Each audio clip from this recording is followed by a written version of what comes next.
So hello guys, welcome to my channel. और आज हम लोग एक नए टॉपिक के साथ है। हमारी प्रिपरेशन यूपीएससी को लेकर के चल रही है और ये टॉपिक जो है ना वो आदित्य L1 मिशन से रिलेटेड है और इसके बारे में हम डिटेल्स में पढ़ने वाले, वो भी नोट्स के साथ पढ़ने वाले हैं। मेनली हम नोट्स के साथ ही पढ़ने वाले हैं कि मैंने नोट्स में क्या क्या लिख रखा, क्या क्या इंपॉर्टेंट पॉइंट्स है, उनको हम डिस्क्राइब करने वाले, जो नोट्स के साइड से बहुत ज़्यादा इंपॉर्टेंट है। तो आदित्य L1 मिशन जो है 2 सितंबर 2023 को दोपहर 11:50 पर श्री हरिकोट अंतरिक्ष केंद्र से लॉन्च किया गया था। कहाँ से, ये याद रखना, श्री हरिकोट अंतरिक्ष केंद्र से लॉन्च किया गया था। मेरे जुकाम है, थोड़ी आवाज़ में प्रॉब्लम होगी, थोड़ा एडजस्ट कर लेना, ठीक है। इसरो द्वारा इसे वर्ष के शुरुआत जून में इस मिशन को लॉन्च करने की संभावना जुटाई थी, किंतु तकनीकी विलंब के कारण इसे सितंबर में लॉन्च किया गया। मतलब वो लोग इसे पहले लॉन्च करने वाले थे जून में, स्टार्टिंग मंथ में, बट कुछ प्रॉब्लम रही तकनीकी, मतलब कुछ टेक्निकल प्रॉब्लम रही, इस वजह से इसको फिर सितंबर में लॉन्च किया गया। भारत का पहला सूर्य मिशन है जो आदित्य L1 मिशन है। भारत का सूर्य मिशन पहला है। मिशन का उद्देश्य क्या है? सूर्य का अध्ययन करना। क्या है मिशन का उद्देश्य? सूर्य का अध्ययन करना। कुछ इंपॉर्टेंट पॉइंट्स हैं, इनको हम देखते हैं। सूर्य का अध्ययन करने वाला पहला अंतरिक्ष आधारित भारतीय मिशन है। ये सूर्य का अध्ययन करने वाला पहला भारतीय मिशन है जो सूर्य का जाके अंतरिक्ष में अध्ययन करेगा। सूर्य की गतिशील प्रक्रियाओं की व्यापक समझ को सक्षम करेगा और सौर भौतिकी और हेलोफिजिक्स मतलब होता है सूर्य की फिजिक्स के कुछ उत्कृष्ट समस्याओं का समाधान करेगा। आदित्य L1 मिशन को सूर्य पृथ्वी प्रणाली के लैंगिक बिंदु 1 L1 के चारों ओर एक प्रभा मंडल कक्षा में रखा जाएगा जो पृथ्वी से लगभग 1.5 मिलियन किलोमीटर की दूरी से है। मतलब 15 लाख किलोमीटर की दूरी है, ठीक है, क्योंकि 10 मिलियन को 1 मिलियन बोलते हैं तो 15 लाख मिलियन। और लैंगिक बिंदु वे हैं जहां दो वस्तुओं के बीच कार्य करने वाले सभी गुरुत्वाकर्षण बल एक दूसरे को निष्प्रभावी कर देते हैं। मतलब जहां पे सूर्य है और बीच में, मतलब पृथ्वी और सूर्य का एक वैसा पॉइंट है L1 जहां पर गुरुत्वाकर्षण बल एकदम निष्प्रभावी हो जाएगा। तो L1 बिंदु का उपयोग अंतरिक्ष यान के उड़ने के लिए है।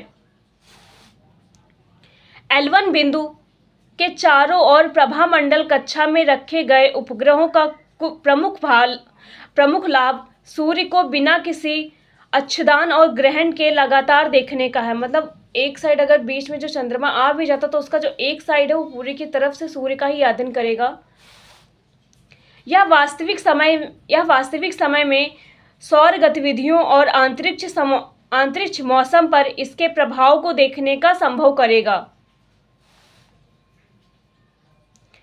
कुल 7 पोलेट है, मतलब जितने भी उसमें हैं कुल 7 पोलेट हैं और 4 पोलेट सीधे सूर्य के अध्ययन करेंगे। उसमें से 4 पोलेट होंगे वो सीधा सूर्य का अध्ययन करेंगे और शेष 3 पोलेट लैंगिक बिंदु L1 पर कणों और क्षेत्रों के उन सूट का अध्ययन करेंगे और जो 3 बिंदु होंगे जहां पर लॉन्च किए जाएंगे वहीं उनका अध्ययन होगा। तो विजिबल, एमिशन और लाइन क्रोनोग्राफ, ये हैं 3 सूर्य के परतें हैं, ठीक है। उसमें जो फर्स्ट पोलेट क्या है?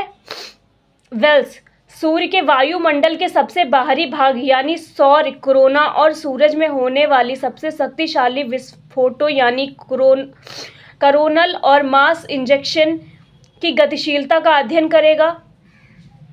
सेकेंड कौन सा है? सोलर अल्ट्रावायलेट, ठीक है, इमेजिंग टेलीस्कोप सूट नामक पोलेट अल्ट्रावायलेट यूवी के निकट सौर प्रकाश मंडल के और क्रोमोस्फीयर की तस्वीरें लेगा। ये सेकंड है पोलेट। थर्ड पोलेट, साथ ही सूट यूवी के नज़दीकी सौर विकिरण में होने वाले बदलावों को भी मापेगा। तो एक चीज़ बता दो, यूवी ए जो अल्ट्रावायलेट हो रही है, यूवी बी जो अल्ट्रावायलेट हो, यूवी सी। तो अल्ट्रावायलेट यूवी ए आती है पृथ्वी पर, क्यों? इसे बॉडी के लिए बहुत अच्छी है, जैसे विटामिन डी की पूर्ति होती है। और वी और सी कभी नहीं आ पाती। वी थोड़ा बहुत हो सकता आती हो, तब वो भी जब, मतलब वी और सी बहुत ज़्यादा खतरनाक होती है। इसलिए बस ना जानो कि ए आती हैं पृथ्वी के ऊपर, बाकी दोनों नहीं आती, जल्दी आ भी नहीं सकती हैं ये। आदित्य सोलर बिंदु आदर्श सोलर पिंड, पार्टिकल्स एक्सपेरिमेंट, स्पेक्स और plasma analyser, package for Aditya पापा, पोलेट सौर पवन और शक्तिशाली आयामों के साथ साथ उनके ऊर्जा वितरण का भी अध्ययन करेगा। ये सूट, एपेक्स और ये पापा, ये चारों हो चुके हैं। ये सूर्य का अध्ययन करेंगे। Solar low energy X-ray spectrometer, Solexs और high energy L1 orbiting X-ray spectrometer, Helios विस्तृत एक्सरे ऊर्जा रेंज से सूर्य से आने वाली एक्सरे रे किरणों का अध्ययन करेगा। फिर मैग्नेटोमीटर पोलेट को L1 बिंदु पर दो ग्रहों के बीच के चुंबकीय क्षेत्रों को मापने के लिए बनाया गया है। फिर आदित्य L1 के सातों विज्ञानों पोलेडों की विशेषता यह है कि ये देश के विभिन्न प्रयोगशालाओं द्वारा स्वदेशी रूप से विकसित किए गए हैं। ये सभी पोलेड इसरो के विभिन्न केंद्रों के सहयोग से विकसित किए गए हैं। ओके, तो ये इम्पॉर्टेंट था जो हमारी यूपीएससी के सर ने करंट अफेयर में पूछा जा सकता था, इसलिए मैंने इसको एक्सप्लेन किया। सेकंड चीज़ें, यहाँ पे 7 पोलेट थे जो मैंने बताए थे।